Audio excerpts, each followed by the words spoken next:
BEd तृतीय semester में कौन कौन से प्रश्न पत्र होंगे,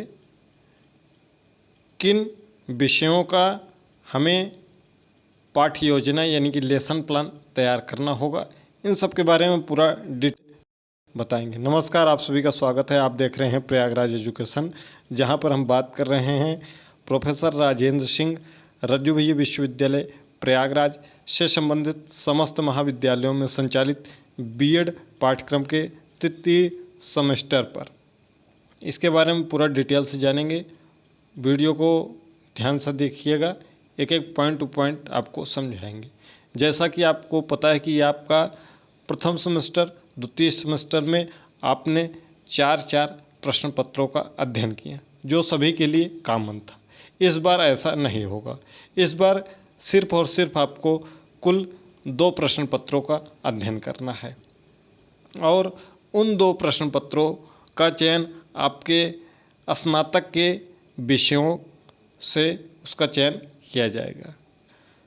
कुल 15 विषय हैं। इन 15 विषयों में से 2 विषयों का चयन किया जाएगा। कैसे होगा पूरा डिटेल में जानेंगे। सबसे पहले आपको बता दें कि आपको केवल और केवल 2 प्रश्न पत्र इसमें से सिलेक्ट करना है और सबका प्रश्न पत्र अलग अलग होगा और यह सिलेक्शन आपका ग्रेजुएशन में आपने जो विषय पढ़ा है उसके आधार पर किया जाएगा और उन्हीं 2 प्रश्न पत्रों को केवल आपको परीक्षा देनी होगी, जो कि सत्रांत परीक्षा होगी, जो कि सेमेस्टर के अंत में 75 अंकों की होगी और 25 अंक आपके इंटरनल, जैसा आपको प्रथम सेमेस्टर और द्वितीय सेमेस्टर में मिलता आया है और जैसे होता आया है उसी प्रकार से होगा। यानी कि 2 प्रश्न पत्र 200 अंकों के हो गए और 200 अंकों का आपका बाह्य प्रैक्टिकल होगा। बाह्य प्रैक्टिकल का मतलब है कि विश्वविद्यालय द्वारा नामित प्रोफेसर्स आएंगे और आपका वह जो आपने प्रैक्टिस की है टीचिंग सब्जेक्ट की, 2 टीचिंग सब्जेक्ट का जो आपके ये सब्जेक्ट रहेंगे उसी में आपको टीचिंग सब्जेक्ट भी करना है। ये 200 अंकों का प्रैक्टिकल होगा, जिसमें आपको क्या करना है चलिए पूरा जान लेते हैं। सबसे पहले आप जान लीजिए कि आपको जो 2 विषय रहेंगे उन 2 विषयों के 30 पाठ योजनाएं बनानी होंगी, जिसको हम लेसन प्लान के नाम से जानते हैं। लेसन प्लान हर एक विषय का प्लेलिस्ट बना हुआ है, चैनल पर आप जाएंगे तो मिल जाएगा, डिस्क्रिप्शन बॉक्स में भी मिल जाएगा। तो जो 2 विषय आपके होंगे उन्हीं 2 विषयों का 30 लेसन प्लान बनाना होगा। वो 30 लेसन प्लान आपके सत्र परीक्षा के अंत में उसका मूल्यांकन किया जाएगा। उसमें से अलग से आपको एक मास्टर लेसन प्लान बनाना होगा, जो आपके जो विश्वविद्यालय द्वारा नामित प्रोफेसर आएंगे वह उसका मूल्यांकन करेंगे, उसी के आधार पर आपको अंक देंगे। आपका एक्सटेंशन वर्क होगा, जिसमें आपको ग्रेड दिया जाता है। ए से ई तक इसमें भी पास करना अनिवार्य होता है, जो कि आपका एक होगा report submission of internship experience और एक होगा invite feedback from internship school. आप जहां से इंटर्नशिप करेंगे वहां से आपका फीडबैक मिलेगा, वहां के प्रधानाचार्य द्वारा एक लेटर मिलेगा, प्रतिपुष्टि मिलेगी। वह लेटर आपको जमा करना होगा और एक आपको रिपोर्ट सबमिट करनी होगी लिखकर कि हमने इस स्कूल में पढ़ाया हुआ है। तो सबसे पहले जान लेते हैं कि कौन से आपके पेपर होंगे। तो चलिए इसको जान लेते हैं। पहले तो आपका अगर ग्रेजुएशन में कला वर्ग है यानी कि बीए है, तो आपको कौन से विषय पढ़ने हैं। तो आपको जो आपका जैसे विषय मान लीजिए ग्रेजुएशन में आपका हिंदी है और अंतिम वर्ष में आपका संस्कृत है, ठीक है, और आपका 2 वर्ष तक इतिहास रहा है, प्राचीन या मेडुअल या आधुनिक जो भी रहा हो, ठीक इस प्रकार से है। और इसका दोनों का अध्ययन आपने ग्रेजुएशन के अंतिम वर्षों में किया है, तो आपको हिंदी और संस्कृत का अध्ययन करना होगा, ठीक, हिंदी प्लस संस्कृत। क्लियर। अगर आपका रहा है हिंदी, आपका रहा है या हिंदी रहा ही नहीं है, सोशल है पूरा, मान लीजिए आपका सिविक्स रहा है और ज्योग्राफी रहा है आपका और आपका होम साइंस रहा है, तो आपको तीनों में से जो आपका लास्ट ईयर में रहा है उसको आप ले सकते हैं, या जो द्वितीय वर्ष तक है उसको भी ले सकते हैं, ये आपके ऊपर निर्भर करता है। हाँ, कई महाविद्यालयों द्वारा अलग से नियम बनाया गया है कि आपको एक भाषा लेना अनिवार्य है, चाहे आप हिंदी लें, चाहे आप संस्कृत लें, चाहे आप अंग्रेजी लें, चाहे आप उर्दू लो, केवल और केवल ये कला वर्ग की बात हो रही है। ठीक है, कई महाविद्यालयों द्वारा ऐसा कहा जाता है कि आपको एक भाषा लेना होगा, आप चाहे ग्रेजुएशन में पढ़े हों या ना पढ़े हों। अगर नहीं आपने पढ़ा है तो आपको हिंदी दे दिया जाएगा। अगर आपने कोई और भाषा पढ़ी है इसमें से, अगर आपने संस्कृत पढ़ा है, आपने अंग्रेजी पढ़ा है, तो आपको कंपलसरी कर दिया जाता है। जबकि ऐसा कोई नियम नहीं है, आप चाहे स्वतंत्र हैं। जो आपने ग्रेजुएशन में पढ़ा है, अगर आपने इतिहास और नागरिक शास्त्र पढ़ा है, यानी कि राजनीति जिसको कहते हैं, आप यहाँ सिविक्स के नाम से जानेंगे, वहाँ ग्रेजुएशन में आप पॉलिटिकल साइंस के नाम से जानते हैं। तो आप चाहें तो दो विषय अगर आप ग्रेजुएशन में हैं तो ये दोनों ले सकते हैं। अगर आपका इतिहास भूगोल है तो आप इतिहास भूगोल ले सकते हैं। आपका अगर भूगोल और इकोनॉमिक्स है तो आप भूगोल इकोनॉमिक्स ले सकते हैं। ये आपके ऊपर निर्भर है। क्लियर। और कई महाविद्यालयों द्वारा जब नियम बना दिया गया तो आपको वहाँ के अनुसार चलना होगा। बाकी कोई आधिकारिक नियम नहीं है कि आपको भाषा लेना कंपलसरी है। अगर आपका ग्रेजुएशन में वह विषय नहीं है तब क्या किया जाता है, तब आपको एक भाषा दे दी जाती है। अगर मान लीजिए आपका ग्रेजुएशन में है मिलिट्री साइंस है, और आपका है साइकोलॉजी है, और आपका है फिलॉसफी है, यानी कि आपका कोई कम्बिनेशन ही नहीं है, ठीक है, तो आपको एक भाषा दे दी जाती है जिसमें से हिंदी दे दिया जाता है, और एक आपको सोशल का विषय दे दिया जाता है। ठीक है, इतिहास, भूगोल, नागरिक शास्त्र या अर्थशास्त्र में से। या आपका अगर एक विषय कॉमन है, एक विषय मैच कर रहा है और एक विषय नहीं मैच कर रहा है, तो कोई भी विषय आपके महाविद्यालय के जो बीएड डिपार्टमेंट के हेड हैं, यानी कि जिसको हम एचओडी कहते हैं, वह अलॉट कर देते हैं। ये क्लियर हो गया। ये तो रहा कला वर्ग में। अब हम आ जाते हैं विज्ञान वर्ग में। तो विज्ञान वर्ग में देखिए ये 3 विषय हैं। कौन कौन से? मैथमेटिक्स, फिजिकल एजुकेशन और बायोलॉजिकल साइंस, जिनका तो ग्रेजुएशन में मैथ अगर लास्ट ईयर तक है या सेकेंड ईयर तक है तो भी आपको मैथमेटिक्स पढ़ना है, फिजिकल साइंस आपको पढ़ना है। ठीक है, तो आपको ये दोनों पढ़ना ही पढ़ना है, कंपलसरी है आपको। अगर आपका बायो रहा है, यानी कि जूलॉजी, बॉटनी और केमिस्ट्री रहा है, तो भी आपको फिजिकल साइंस मिलेगा और बायोलॉजिकल साइंस मिलेगा।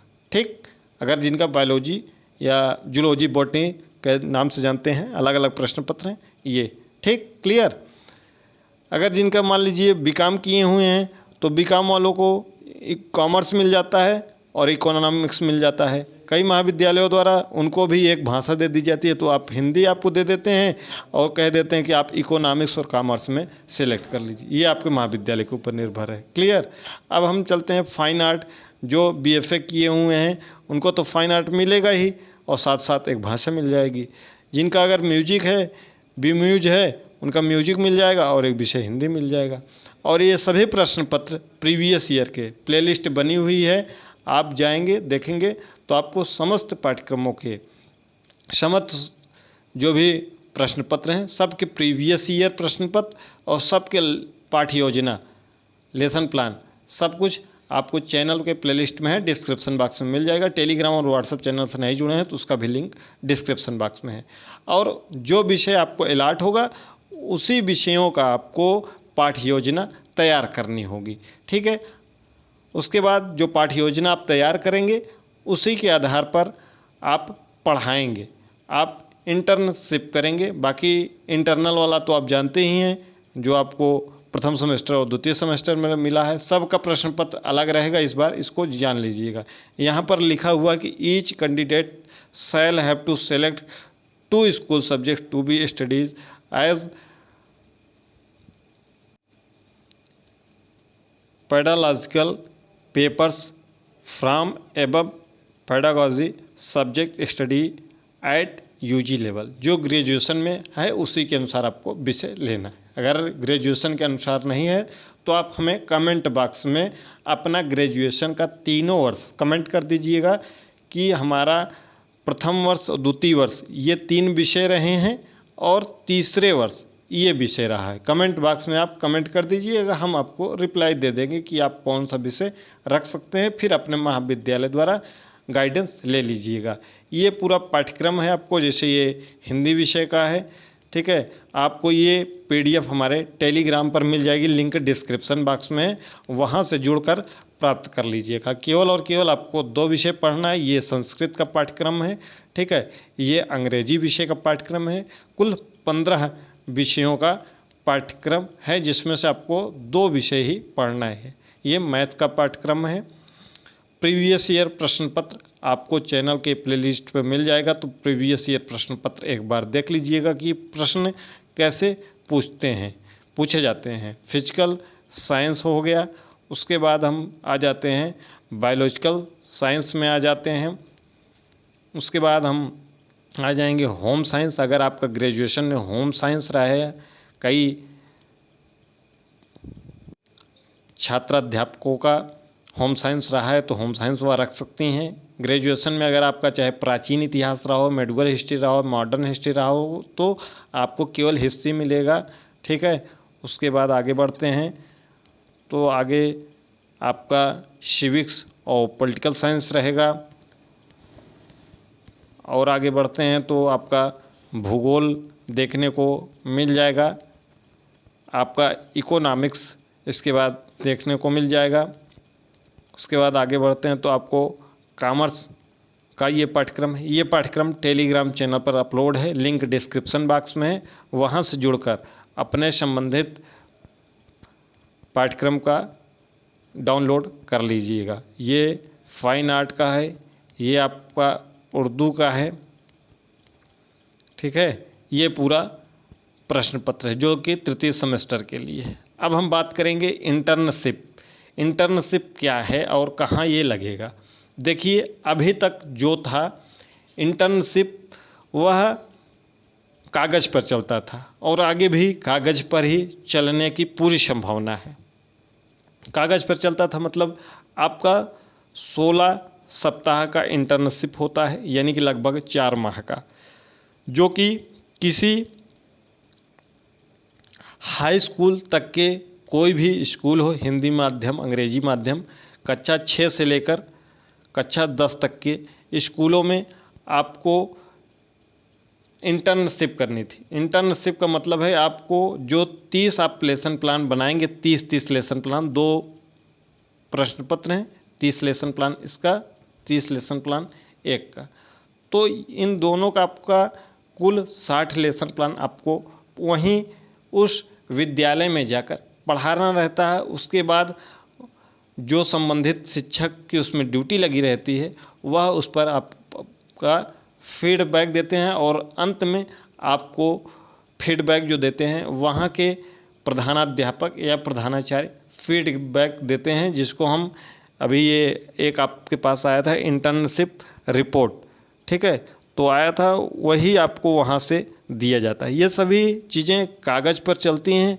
लेकिन आप सभी को हमारी तरफ से ये राय है कि आप इंटर्नशिप ज़रूर करें। इंटर्नशिप करने से आपको बहुत लाभ मिलेगा। जैसे केंद्रीय विद्यालय का अगर आप साक्षात्कार देंगे तो वहाँ पर आपको बहुत चीज़ें, जब आप इंटरव्यू वगैरह में जाते हैं तो वहाँ पर समझ में आपको नहीं आता, आपको कैसे बोलना है, कैसे टीचिंग करना है, ये सभी चीज़ें आप वहीं पर सीख पाएंगे। देखिए यहाँ पर लिखा हुआ है कि invite feedback form internship school, जहाँ से आप इंटर्नशिप करेंगे वहाँ आपके महाविद्यालय द्वारा एक लेटर दिया जाएगा कि कहा जाएगा कि इसको, या तो लेटर दिया जाएगा या तो कहा जाएगा कि आप इसको टाइप कराकर अपने जहाँ स्कूल से रहे वहाँ से फीडबैक मोहर और साइन करवा लीजिएगा, तो वो आपको करना पड़ता है। और एक रिपोर्ट सबमिशन लिखना पड़ता है कि आप जहाँ गए थे, जिस स्कूल में आपने 4 सप्ताह इंटर्नशिप की है, वहाँ क्या क्या गतिविधि आपने किया है शुरू से अंत तक, वो पूरा रिपोर्ट एक मोटी कम से कम 30-40 पेज लिखना होता है रोज़ का रोज़ कि क्या आपने आज सीखा, क्या किया। ये आपने समाचार पत्रों में पढ़ा होगा कि अब राजकीय एडेड कॉलेजों से इंटर्नशिप करेंगे बीएड विद्यार्थी। ये नियम लागू कर दिया गया है इस बार से। यहाँ पर लिखा हुआ है कि बीएड पाठ्यक्रम करने वाले छात्र छात्राओं को राजकीय या सहायता प्राप्त माध्यमिक विद्यालयों से प्रशिक्षुता यानी कि इंटर्नशिप करनी होगी। राष्ट्रीय अध्यापक शिक्षा परिषद यानी कि एनसीटीई के नियमों को सख्ती से लागू करने के लिए उच्च शिक्षा विभाग ने पहल की है। 2 साल के बीएड पाठ्यक्रम में पढ़ने वाले छात्रों के लिए 20 हफ्ते की इंटर्नशिप जरूरी होगी। पहले साल 4 सप्ताह और दूसरे वर्ष में 16 सप्ताह, यानी कि दूसरे वर्ष में जब आप अपने रज्जू भैया विश्वविद्यालय की बात करेंगे तो यहाँ तीसरे सेमेस्टर में है। हर विश्वविद्यालय का अलग अलग टाइमिंग होता है। तो दूसरे वर्ष में यानी कि तीसरे सेमेस्टर में अपने विश्वविद्यालय के दृष्टिकोण से देखेंगे तो 16 सप्ताह की इंटर्नशिप अनिवार्य होगी। इसका रिकॉर्ड भी प्रस्तुत करना होगा। अब तक तमाम संस्थान फर्जी इंटर्नशिप प्रमाण पत्र लगा देते थे, इससे गुणवत्तापूर्ण प्रशिक्षण नहीं हो पा रहा था। माध्यमिक शिक्षा निदेशक प्रताप सिंह बघेल ने सभी मंडलीय संयुक्त शिक्षा निदेशकों और जिला विद्यालय निरीक्षकों को 5 जून को पत्र लिखा है कि एनसीटीई के रेगुलेशन 2014 में दी गई व्यवस्था के अनुसार प्रदेश के सभी बीएड कॉलेजों सरकारी अथवा निजी में पढ़ने वाले छात्र छात्राओं का प्रशिक्षण अनिवार्य रूप से राजकीय माध्यमिक विद्यालयों में कराया जाए। इसके लिए हो सकता है कि अब विश्वविद्यालय द्वारा भी गाइडलाइन अलग से जारी किया जाए। अभी तक ये चीज़ें पूरा कागज़ पर होती थी। यहाँ पर लिखा हुआ है ना कि फर्जी इंटर्नशिप लगा देते थे, अभी सब चीज़ें कागज़ पर होती थी। लेकिन मैं इसके सख्त फेवर में हूँ कि इंटर्नशिप निश्चित होनी चाहिए और पूरा फिंगर भी लगना चाहिए। हर एक प्रशिक्षु इंटर्नशिप करे। इंटर्नशिप करने से उसको बहुत लाभ होगा। साथ ही साथ जो सरकारी स्कूलों में शिक्षकों की थोड़ी बहुत कमी है वह पूर्ण हो सकेगी और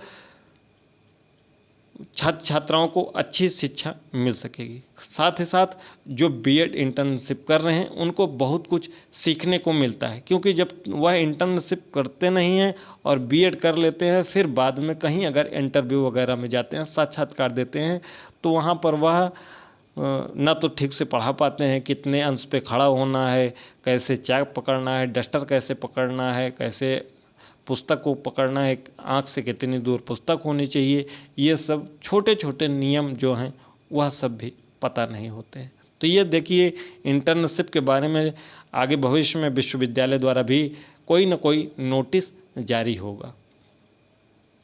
बाकी इंटर्नशिप के बारे में आपके महाविद्यालय द्वारा बताया जाएगा। कौन कौन से आपके विषय होंगे वह कमेंट बॉक्स में आप पूछ लीजिएगा, हम आपको बता देंगे। मिलते हैं अगली वीडियो में।